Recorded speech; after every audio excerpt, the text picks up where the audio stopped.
have seen also what Kakabaksha looks like or what Kakabaksha really is. But Kakabaksha, as you know, is a hairstyle shown in the portrait of, here you see as shown in the portrait of the Satvahana ruler Gautamiputra Yajnashri Satakarni. And I think that all of you know what, when do you have Kakabaksha hairstyle? That is just after the Upanayana. So there is a reference to this Kakabaksha in Raghuvamsha also, to send Rama for help, and his young suggested with the mention of Kakabaksha in Raghuvamsha itself, and we have a similar reference in Ramayana also. But in the point over here is that we have contemporary reference to a particular hairstyle suggesting a particular age of the person, and we do see the depiction of such thing in the coins of the contemporary period. Then we have Raghuvamsha. In Raghuvamsha, we have another interesting reference to the cravings of Sudakshina in pregnancy to eat clay. अनेक बायकांना माती खायची होते प्रेग्नन्सीमध्ये. And that trait or that phenomenon is universal. It is not only in India, but all over the world this thing happens. And we have the earliest evidence probably in the text of Kalidasa for this particular thing from 4th, 5th century AD. I have not checked the Vedic text, but then there could be some over there also. But in the local literature, you have it in Raghuvamsha. Then another thing in Raghuvamsha we find is the reference to Yavanas, and then they are described as having beards like the beehives, and then they are also described as having drunken wives. Then Raghu's army region, while taking rest, it is told that they consumed draksharka, that is wine. Wine is always associated with Yavanas in Indian context, basically, because they were the people from whose region, that is the European world, we used to get wine in India. And such things, these are called as the amphoras. So we get such pieces of such amphoras and also from which the wine was exported to India. And then that is why it is called as Varuni.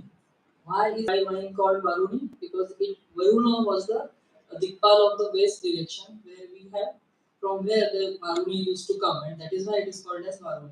So we have a similar reference and association of Yavanas with wine in Raghuvamsha, and that is an interesting example. Then we move ahead and go to see the references from Meghaduta. Again, I am sure that maybe all of you almost know the story of Meghaduta and some description that is there. Here we are talking about the Dasharna Desha, which is Vidisha, modern Vidisha in Madhya Pradesh near Bhopal, and then surrounding region of Vidisha also.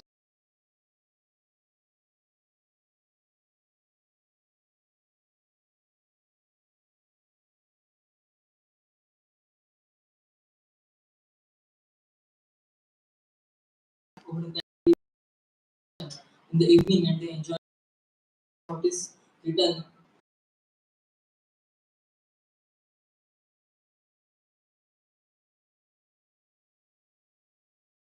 Caves at Udaygiri in Madhya Pradesh are identified as the Nichayi Parvata. And at Udaygiri, we have the earliest Brahminical caves in India, the earliest Hindu caves in India, dating back to 4th, 5th centuries AD.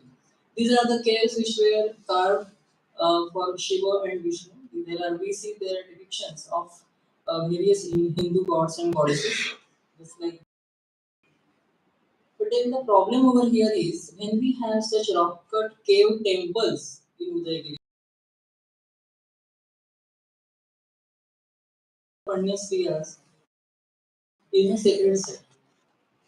How it is possible for the people of Vidisha to take such Vaishyas in the caves where there are temples of women, I mean the temples of Hindu gods. So probably, and then when we see the epigraphical evidence in the caves, we find that the earliest inscription at the site dates back to 401 AD at least. That is year 82 of the Gupta era. So, and then it records the names of King Chandragupta II and his minister Veerasena. We generally date Kalidasa to the period of Chandragupta II. But then the problem is solved in this way. This reference from Meghaduta could be of this place when these cave temples were not excavated. Probably these cave temples were excavated in around 4th, 5th centuries AD, early 5th century AD. And then Meghaduta was composed before that.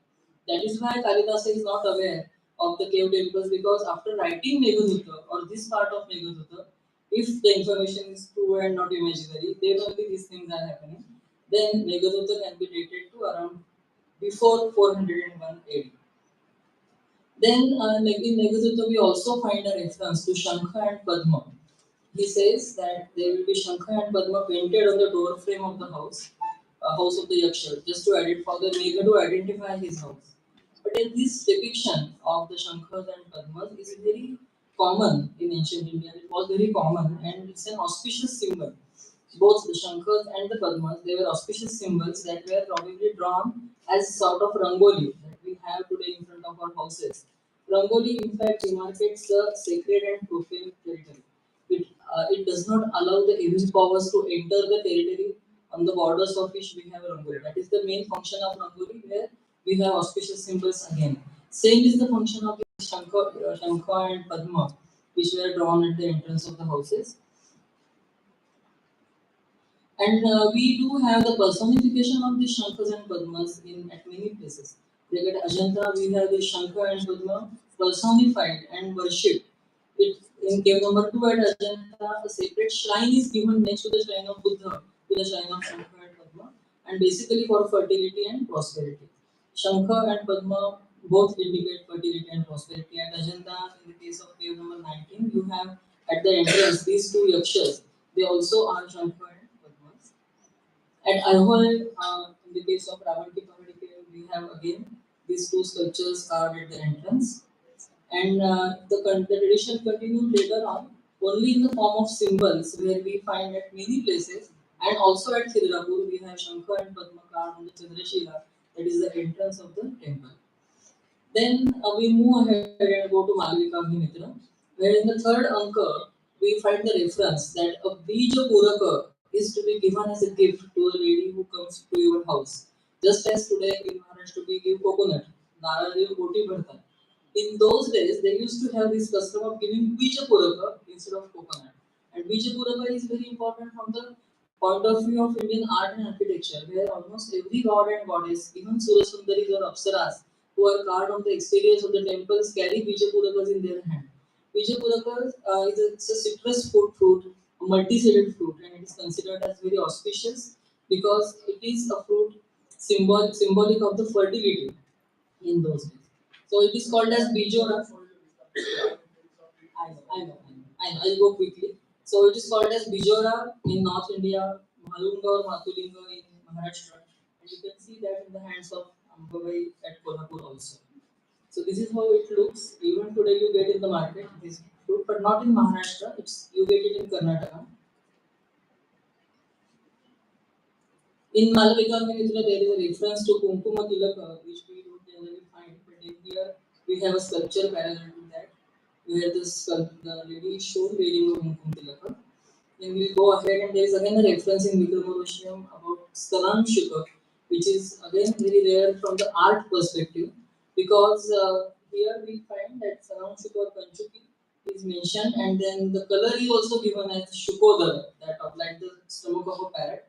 But such cloth covering the upper body is not seen in the cases of women in the pre-Gupta period, and we find the beginning after the Gupta period. So this is the art of the pre-Gupta period, and now from Gupta period onwards, we start getting the images like this. Then again in Vikramadoshyam, we have a reference to Kumaravana, which is the Vana dedicated to Kartikeya and who does not like women. That is what is told, and that is why no woman was allowed to enter the Vana. Otherwise, she would get a curse. And the same thing happened. Urvashi went into the Vana and she became a creeper. And then this concept of women being not allowed in the temples of Kartikeya is found only in Deccan and North India. In South India, he is not a bachelor, he has two wives, Devasena and Mahabali. But then we find that this non-approval of women by Kalidasa has the antiquity, by Kartikeya has the antiquity for at least 1500 years. On the 2 minutes. The coins of Kushanas, we find that there are various gods depicted with the names which we generally associate with Kartikeya. So here we have Mahasena, Then we have Kumara and Vishaka, two different gods depicted on the same coin. Then we have the coins of Kartikeya issued by Kumaragupta, who was a devotee of Kartikeya. Kartikeya was very popular god also, despite his being having such attitudes. He was popular among the people because he was a very brave god who defeated Karakasura. Murugan looks like this, who has two wives. But then, what are the probable reasons for such beliefs about Kartikeya? In Ayurveda, we find that Kartikeya is considered as a Balagandha. He kills children. Then in Brahma Purana, we have the reference of he's a god, the thieves and people, Dhurta and Choranza Deve. He troubles the wives of gods. That is also is mentioned in Brahma Purana. And then he gets first from Parvati also that he will see his mother in each and every woman that he comes across. Then it is considered that even his devotees could be also like that of his traits. And that is why it is better for women not to go to his temples. And so for the protection of women from such devotees of Kartikeya, they are warned and are not allowed to go to his temple. So sorry to good paper, Yes. very nice paper. Yeah. I'm sorry. Last one. only one. So there is a reference to the modern food kebab in Shakuntala, where you have Shula Mauser mentioned like this. So with this, I am. Thank you. Thank you Please take your seats. Madam, please sit here. It's a very actually wonderful paper, nice paper, based on the archaeological evidence in Kalidasa's works. I have a suggestion, ma'am, if you don't mind. Madam, I have a suggestion. I am not a such scholar actually. If you take one book only for a paper, very nice. If you complete all these books of Kalidasa, Bhagavad Sakuntala, only one books and so many papers are there because so many evidence are there, Hindu religious portraits are there. So in my suggestion is that maybe wrong, I may be wrong. You take one books for one paper. It's a very nice one and our subject also become there. And actually here the paper so seminar. I have given the opportunity to one or two questions to any audience. One or two questions only, if any doubts. Madam, please sit here. If any doubt, very short, one or two questions from the audience. Very nice paper on based on the archaeology.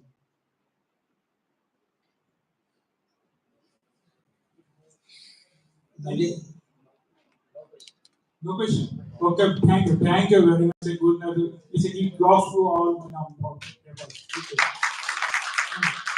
And if I like to invite Justin Jones. इदानीं अहम् आह्वयामि doctor Justin George तस्य शोधपत्रस्य नाम शीर्षकांशः मेल्पत्तूर् नारायण भट्ट पादविरचितानां स्तोत्रकाव्यानां समीक्षणं शोधपत्रं पठितुं तान् अहम् अत्र आह्वयामि 8 निमेषाः एव सन्ति महोदय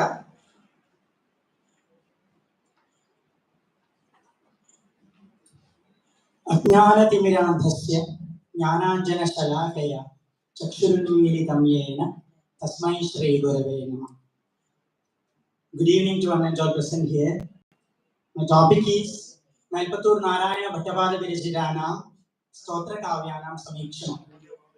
I have written for 15 pages, but with a short span of time, I will just conclude and I will summarize the paper. That's all. After this wonderful paper, I am going to take you to the world of divinity, the world of nature beauty, and God's soul land, and the world of Shankaracharya, Kerala. The famous poet, some of them might be knowing about Melpatur Narayana Bhattapadaha, who is the author of Narayaniyam, devotional lyrics. Also, he is known outside Kerala for his famous text Prakriya Sarvaswam, grammatical text Prakriya Sarvaswam. But here, I am going to introduce about his devotional lyrics. He has written 3 devotional lyrics books. One is Narayaniyam, the famous one. Actually, he is known for Narayaniyam. The other one is 2 small books. One is Sripada Saptadi, the other one is Guruvayu Puresha Stotram. In introduction, I have written the contributions of Kerala to Sanskrit literature. I am not reading it, we don't have time. You know, in 8th century, in Kaladi, After the birth of Sri Shankaracharya, became Sri Vilamangala Swami. After that, such an expert who is expert in both in Kavya as well as in Shastra. At a time, we can see the Prajna and Pradibha in one person. He is that the great scholar Malpattur Narayana Bhattavadaha. He is near to my place. I am from Thrissur. Malpattur Narayana Bhattavadaha has taken birth in Malappuram Uparinava Grama in Malpattur family. It is in Malappuram district, just near to Thrissur. When we say about him, he has written so many Kavya types of texts like Muktagani, Prashasti Kavyani, Stotra Kavyani, Khanda Kavyani, Lekhukradaya, etc. And he has written Shastra Granthas, Vyagaranaadharidam, Agamadharidam, Mimamsadharidam, Manameyodayam, Mimamsadharidam Grandhamodi. And he has written the performing poetry for Chakyar Kooth, Prabandham. Performing poetry like it's a typical, very interesting art form of Kerala, Chakyar Kooth.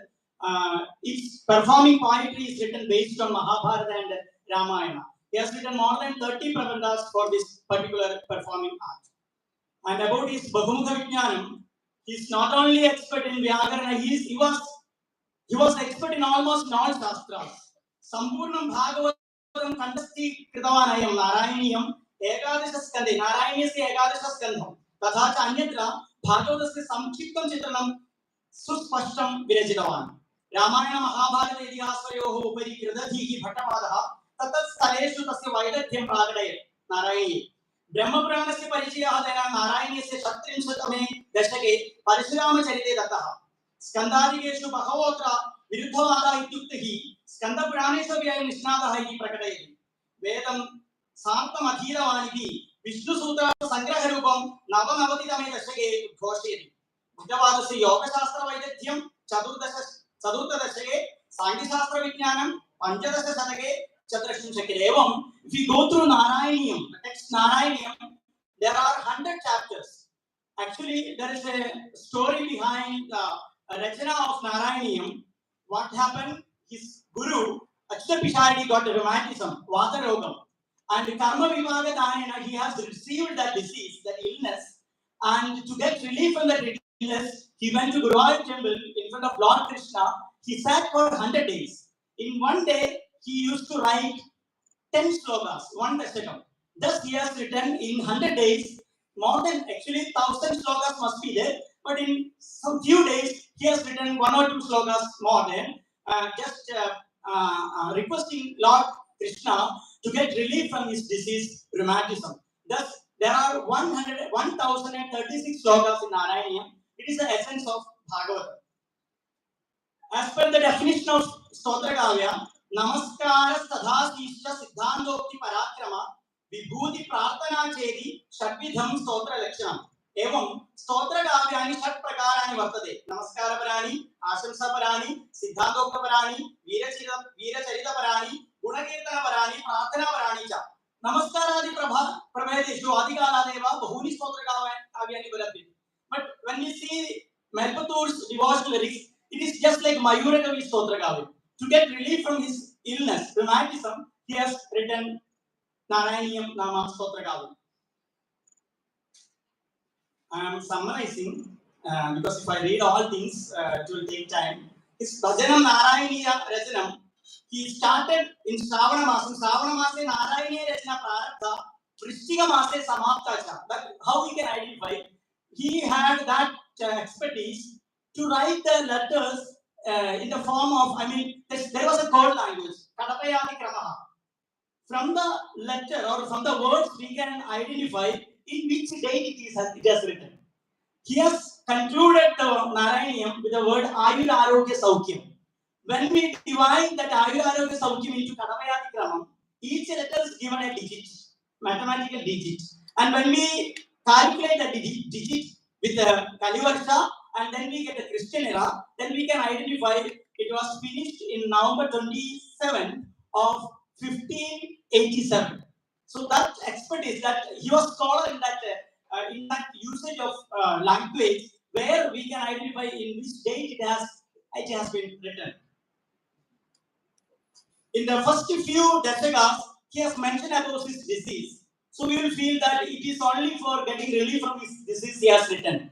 But from the third dasha, he forgets himself and he is writing the Stotra Kavya for the whole universe. He forgets himself and he becomes in a bliss, in such a blessed atmosphere, and he's asking salvation, or he's asking that the complete bliss for the whole universe. You can see at the end of Narayaniam, what happens? Lord Vishnu, Sri Krishna, appears in front of you, and he sees Lord Krishna as it is. He has written in these lines, Agre Pashyami Tejo Nibidaragalaya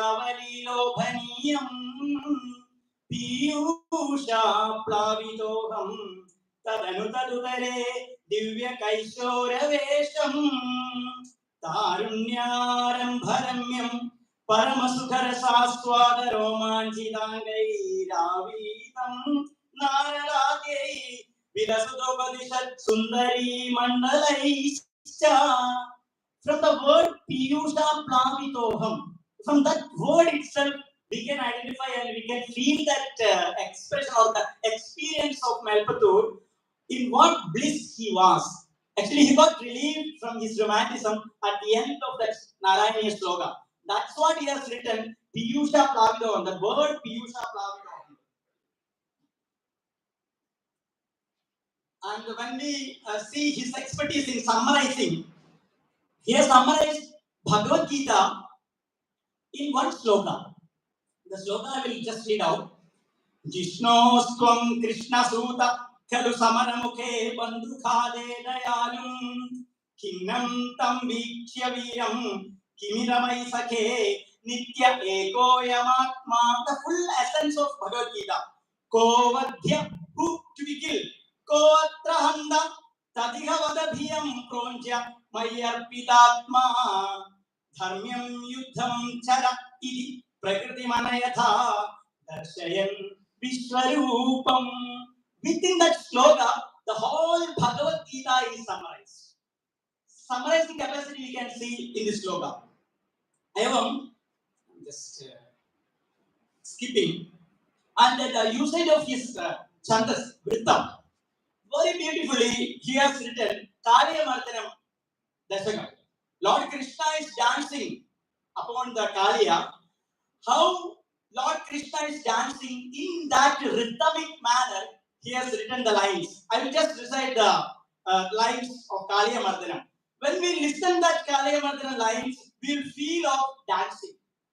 Adhavari Nigora Taram Bhaninam Prativara Idum Kritadhir Bhagavan Drutamari Thadira Gani Patarum Vishamaru Gashoshita Parnachayam. So a little boy, how he is dancing in the same manner he has written.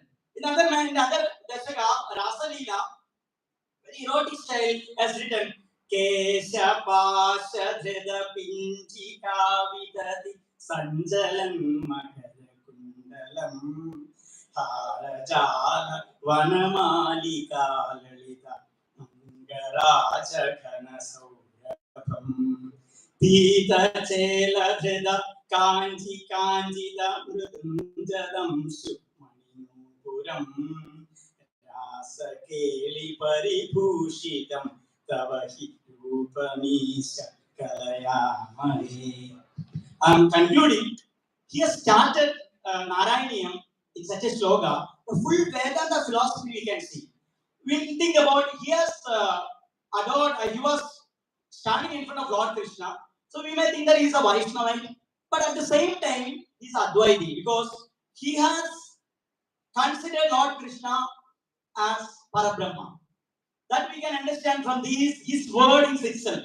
He has started his Narayaniyam with the essence of Vedanta philosophy.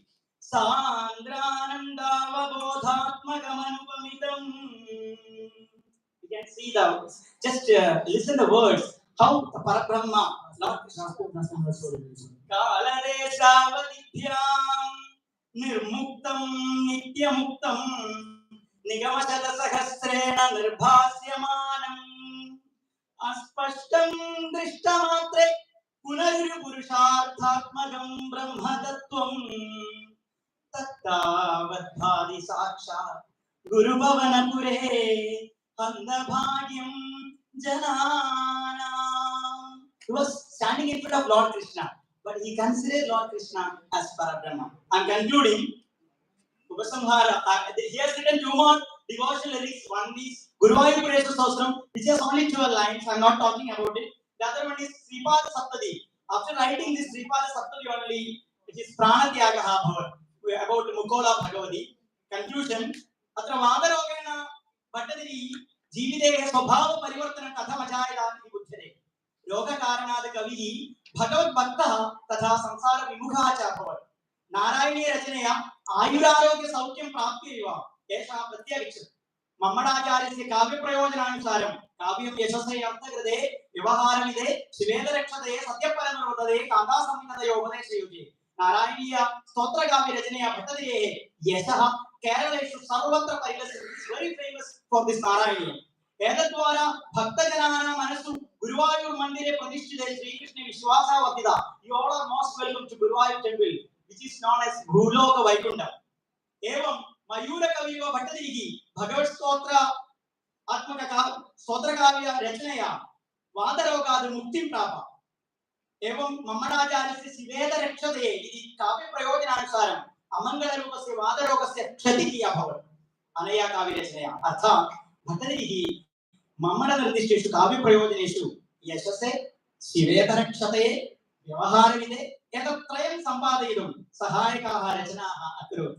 I'm not prolonging. I am concluding. I am very much proud of being here, and I am very much thankful to the organizers. All are most welcome to Guruvayur Temple. All are most welcome to Kerala, God's own country. All must read the text Narayaniyam, devotional lyric written by Malpatur Narayana. Thank you so much. Thank you. जज महोदय भवतः प्रसंगम् अद्भुतमस्ति. इदानीम् अहम् आह्वयामि professor Purnachandra Sahu महोदयं वेदिम् आगत्य स्वकीय भाषणेन अस्मान् रञ्जयन्तु इति तान् अहं सविनयं प्रार्थये.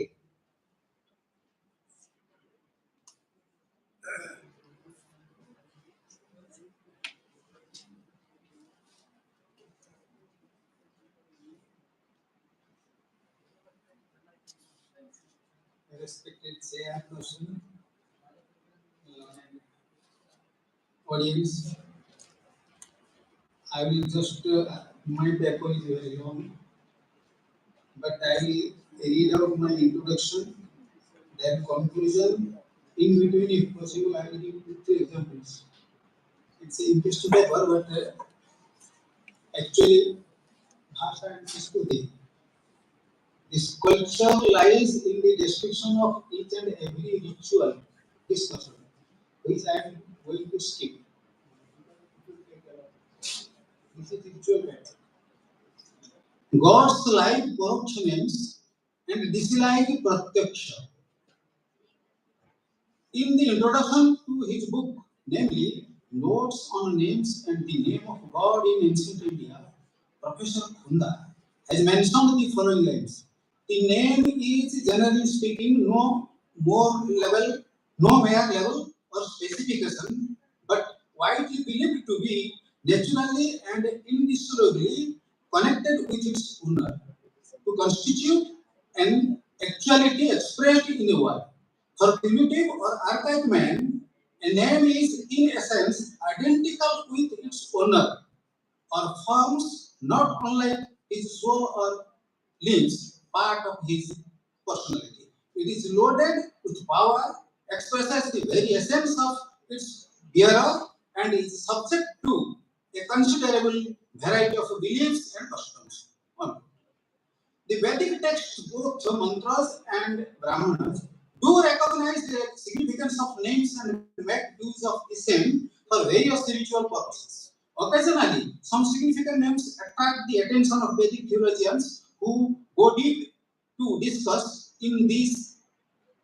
on these in Brahmana texts. Out of several topics dealt in this text, one is to give etymology on some words or terms denoting names of deities, they are divine beings, other divine beings, natural and supernatural powers, natural objects like animals, trees, plants, etc., objects used in sacrificial performances, various ritual terms as well as terms significant from religious, mythological, philosophical, and cultural point of view. Etymology helps in showing the origin and the development of the meaning of a word or term that relates to an object, being, action, or idea. Brahmanic theologians are quite prompt in providing the same through their discussions, but sometimes they are found not to be inclined to make use of the original forms of the word or the name etymologized in text. Rather, they suggest their inclination to use the some modified forms of the same going beyond their etymologies. Moreover, they simply attribute the reason behind such a peculiar likeness towards the modified forms of names to the desire or fondness of the gods, who are also said to be the haters of original names. For them, the original or etymologized term is pratyaksh, direct or intelligible, and its modified form is paroksha, indirect or unintelligible. Mostly, the pratyaksh forms of names are not well known or only known to the intellectuals or learned ones, because these are not being used by people normally. Whereas the unintelligible or indirect forms paroksha are quite in vogue among the masses, including the ritualists. Thus, one notices a repeated statement recorded very heavily in some Brahmana texts like Aitara Brahmana, Tetra Brahmana, Jaimini Brahmana, etc., which expresses the above viewpoints of the Vedic theologians. The statement is Paroksha Priya Eva Hi Deva, occurring mostly in the Aitara Brahmana, Tetra Brahmana, or Paroksha Kama Hi Deva, occurring in the Satara Brahmana, or Paroksha Priya Hi Deva Bhavanti Pratyakshadvishaha, occurring in the Gopatha Brahmana and Bruhadaranyaka Upanishad. Forming the parts of Brahmana passages, these sentences occur at the end of discussions on the etymologies of some names or terms. An attempt is made here to discuss on such names and terms wherever any of the above three statements is included as an appendix to a Brahmana discussion. It is really a matter of puzzle to accept the views of the reverend ones that the normally used and well-known names are called indirect or mystic, that is paroksha, whereas the names which are rarely used, unknown, are considered as direct or intelligible, that is pratyaksh. Moreover, no reason in proportions is stated anywhere in this text for such a peculiar feeling among the gods to have a deep inclination towards the popular names and a dislike towards the logical and intelligible ones. One has to try to know through the available commentaries to get any insinuation from respective ritual contexts and connected theological discussions, the intention of the theologians behind their above descriptive statements. Let us go through the examples and know how the discussions occur in the text. One example I will give you. Some gods and gods like human beings have two types of names. One is Pratyakha and other is Paroksha, of which the first one is provided with its etymology and the second one is considered as the favorite of the gods. For example, in context of higher building ritual, there is a discussion on the creation of the universe. At the beginning, the seers themselves were the vital airs, Rushaya, Prana. And Indra remained in the middle of all these vital airs. Remaining there, he kindled other vital airs from the middle by means of his Indriya power. Because he kindled Indra. He is called Indra, the kindler. To this Indra, they call Indra in Poroksha. Because the gods love mystery, Poroksha Kama. That means they don't like Indra, they like Indra. Now, in another context, one notices another etymology of Indra in Vaitara Brahmana. As a part of philosophical discussion, it is mentioned that the Atman, having born among the creatures and remaining inside them, looked through all other living beings to see whether anyone else wished to claim to be another self. He could see only one person, remember man, that is Purusha, as the most widely extended Brahman, Brahma Tattam. He then uttered, I have seen it, idam adarsham. Therefore, this Atman is called idam dra by name. And he who is idam dra is mysteriously called Indra.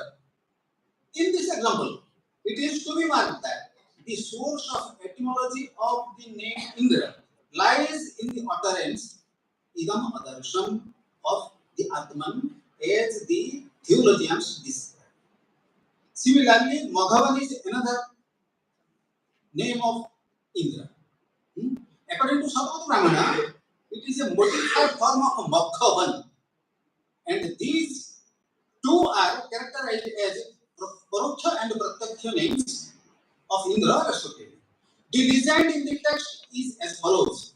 Vishnu is said to be Yajna or sacrifice, which is also known by the word Mokha. Once Vishnu's head was accidentally struck with both the ends of his own bow. After some ends had secretly gone his two bow strings. Vishnu was suffering severely from head injury with incessant pain and was going down physically. Indra among the gods first came to his rescue, attending him personally and encompassed him. He became possessed of glory and so much closely associated with Vishnu that he subsequently came to be known as Maghavat. But the same God is called Maghavat mysteriously or Cham. Since the gods love the mystic, according to the commentator Shayana, the great personalities, in respect of their age and knowledge, become angry when their real names are uttered openly by others. In order to avoid this anger, their juniors and students used to utter the modified or changed names. Then, in context of taking the names of deities also, there is apprehension of the gods and goddesses becoming angry. So, their names should be uttered only after introducing changes of sounds in this. So, there are 42 examples of names. I will come to the last one.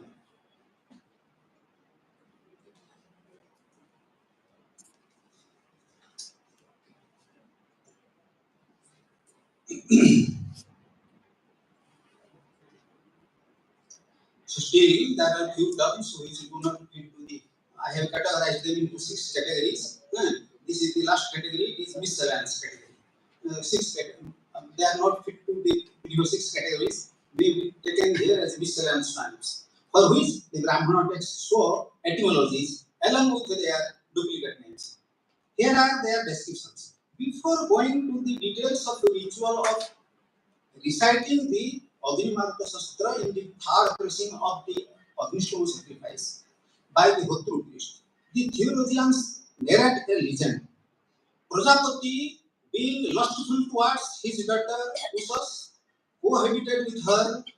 Against this unethical behavior of the creator, the gods wanted to punish him. They asked the Rudra to hurt Prajapati. Thus, this furious god pierced Prajapati with a three-pointed arrow. By the force of his piercing Prajapati was thrown upwards and his seed flowed away with a great amount. And at a distance it became still and took the shape of a pond. Then the gods uttered or declared, let not this seed of Prajapati be spoiled. Medam Prajapati reto dushat. Sir, I apologize for you. Apologize, you, sir. But time is constrained. Yes. And because of this declaration of the gods, the entire amount of his seed was called Madusham, not to be spoiled or becoming faultless, pure. This same Madusha is mystically called Manus, human beings. While discussing on the mystery of fire altar, the Brahmanic theologians said that the Brahman is the Pranavrit, and it is he who, as the Purusha, leads all creatures. All vital airs he owns, and when he sleeps, these airs take possession of him as his own. Therefore, Swapyaya is tantamount to it. Since during sleep, as if he is taken care of by his own people. This Swapyaya is indirectly called Swapna, sleep. As a matter of fact, during sleep, the vital breaths look after all as their own only. As is already mentioned above, in context of Ajnadhaya, the sacrificer gives gold, which is connected with the setting up of the fire Ajnadhaya, come to the Brahman priest. So Brahman priest is to be given by the sacrificer a gold piece. This caused, he placed it, he means the Brahman power. He placed it in the self and thereby the fire blazed. It is pointed out by the theologians that which is not placed in the self, that is not given to the Brahman priest, that becomes agala. This agala caused suffering for many in the ocean, in this earth, and in the heaven also. See, agala means is a female power. She made the gods angry. They approached the Brahman priest. He neither sang during that occasion. According to the Brahmana text, this Agla is by name Karuvita. Anyone who is Agla Hakta or afflicted with Agla, he is mystically called Agla Grudha. That means desirous or eagerly longing for Agla. In this context, the theologians state that Brahmana who becomes a singer or dancer, they call him Agla Grudha. Here, yes, Brahmano, Gaino, Narto Bhavati, Tam Agla Grudha iti. They also advise that a Brahmana should not sing or dance and should not become Agla Grudha. Tasmad Brahmano, Naiva Gayat, no Durte, Ma Agla Grudha. It is needless to repeat here that at the end of textual discussion on each of the above examples, one of these three aforesaid sentences occur, by means of which the theologians express the fondness of gods towards the usual names of the concerned being or objects, even if the same is labeled to be unintelligible or obscure. Then, conclusion.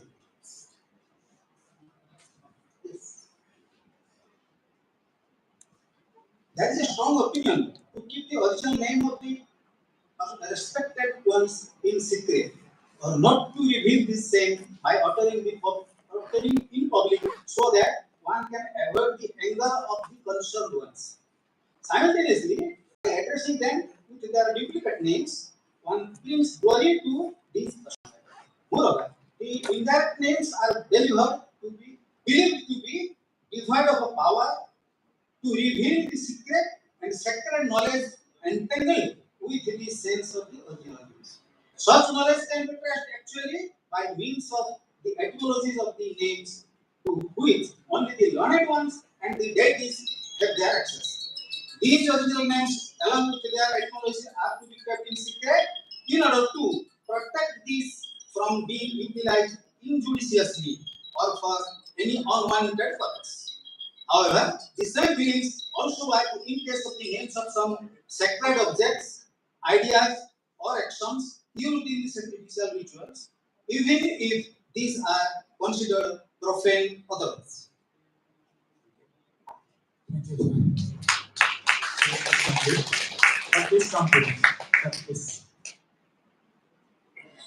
धन्यवादः professor Purnachandra Sahu महोदय भवतः प्रसङ्गं प्रेरणादायकं भवति इदानीं अहं प्रार्थयामि अस्य सत्रस्य अध्यक्षमहोदयम् अस्य सत्रस्य वैशिष्ट्यं प्राधान्यं प्राशस्त्यं वक्तुं तान् अहं प्रार्थयामि सविनयम् I only want to take 2 minutes only.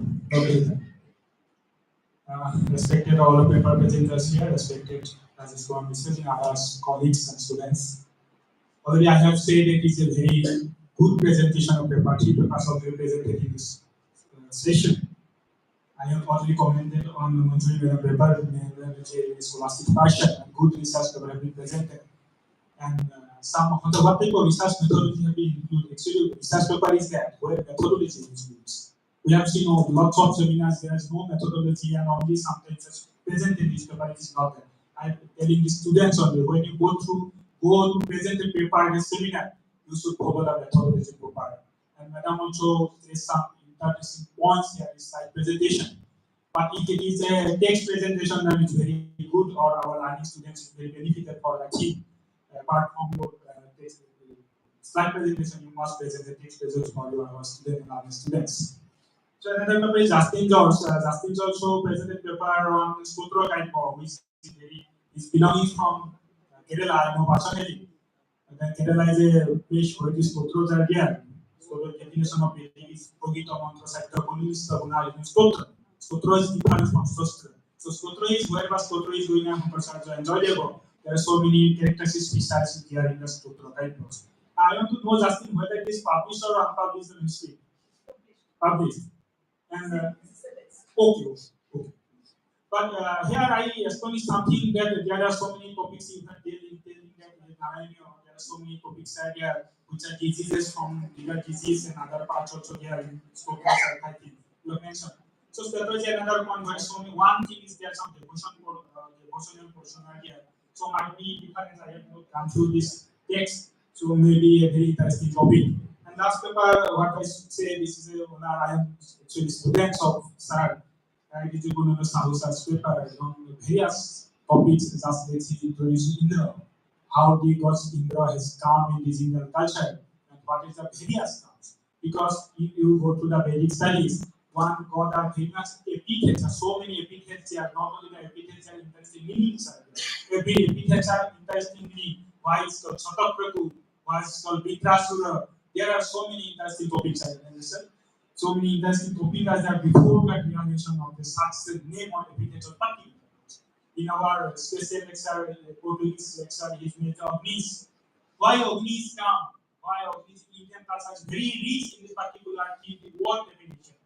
Particular linguistic definition, there are so many peculiarities there in Vedic studies. How Ognis come, how Indras come, there are so many presentations that there are in science and vices and just so many. So I am not telling something, I'm taking you very person. You are so many presenters here, so I am very honored today that I am coming from actually, Suresh says that I am in person from Assam, not in Assam University. My university is Guwahati University. I am teaching here in Guwahati University. So I am coming far from the Guwahati in Pune, and I feel honored and thanks to the College SANSKRIT Forum, and particularly Deccan College Pune also. And if I think that you also come to our city of Kamaisha, Guwahati. Thank you very much.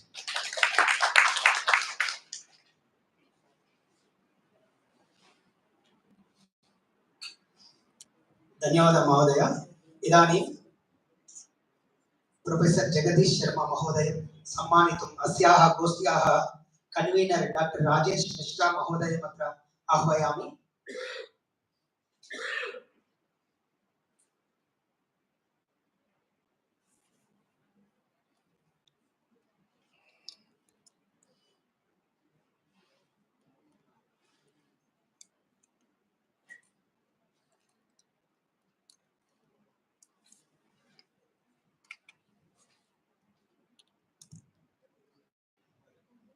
ओम स्वस्ति न इंद्रो वृद्धश्रवाः स्वस्ति न पूषा विश्ववेदाः स्वस्ति नस्तार्क्ष्यो अरिष्टनेमिः स्वस्ति no बृहस्पतिर्ददातु ओम विश्वानि देव सवितर्दुरितानि परासुव यद्भद्रं तन्न आसुव।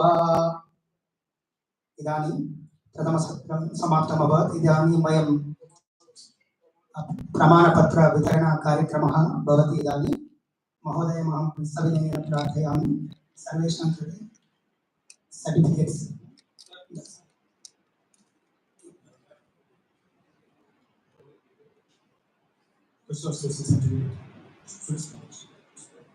प्रथमतः मञ्चरी भारत महोदयं प्रति प्रमाणपत्रके सुरेश महोदय अनुरोध करोमि।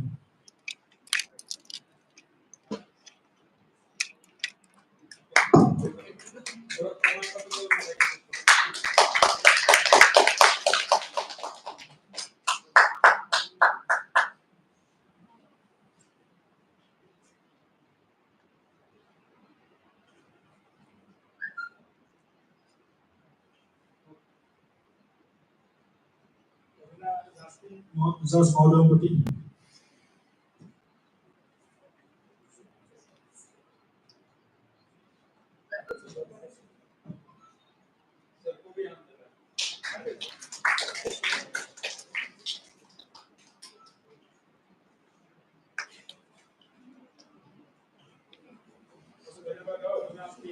महोदयं प्रति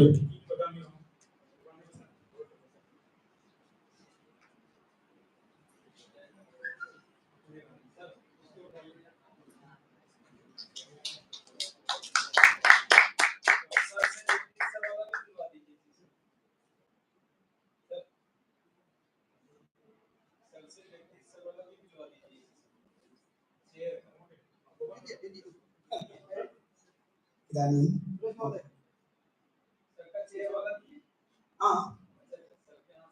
राजेश महोदय भवान्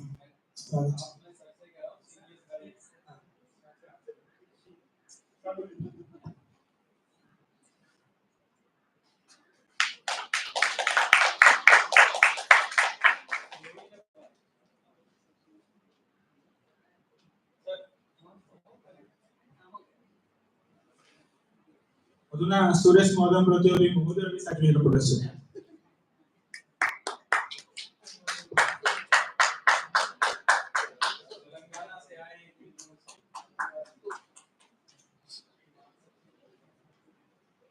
इदानीं प्रथमसत्रं शान्तपाठेन समापयेम। ओम धर्मस्य विजयोस्तु अधर्मस्य नाशोस्तु प्राणिषु सद्भावमस्तु विश्वस्य कल्याणमस्तु संस्कृतस्य अभिवृद्धिरस्तु योगस्य अभिवृद्धिरस्तु वेदस्य अभिवृद्धिरस्तु सर्वे जनाः सुखिनो भवन्तु लोकाः समस्ताः सुखिनो भवन्तु। ओम सत्यं वद धर्मं चर मातृदेवो भव पितृदेवो भव आचार्य देवो भव अतिथि देवो भव। ओम यानि अनवध्यानि कर्माणि तानि सेवितव्यानि नोहितराणि। ओम यान्यस्माकं सुचरितानि तानि त्वया उपास्यानि नोहितराणि। ओम सर्वे भवन्तु सुखिनः सर्वे सन्तु निरामयाः सर्वे भद्राणि पश्यन्तु मा कश्चित् दुःखभाग् भवेत्। ओम द्यौः शान्तिरन्तरिक्षं शान्तिः पृथिवी शान्तिरापः शान्तिः ओषधयः शान्तिः वनस्पतयः शान्तिः विश्वे देवा शान्तिः ब्रह्म शान्तिः सर्वं शान्तिः शान्तिरेव शान्तिः सामा शान्तिरेधि। ओम शान्ति शान्ति शान्तिः। धर्मो रक्षति रक्षितः संस्कृतो रक्षति रक्षितः। एतत् अवकाशं कल्पितवद्भ्यः अस्माकं श्रेयोभिलाषी अस्याः गोष्ठ्याः कन्वीनर डॉक्टर राजेश कुमार मिश्र महोदयं प्रति मनसा वाचा कर्मणा धन्यवादान् समर्पयामि। धन्यवादः सर्वेभ्यः। जयतु संस्कृतं जयतु भारत। इदानीं द्वितीय सत्रस्य आरम्भः वयम् आरम्भं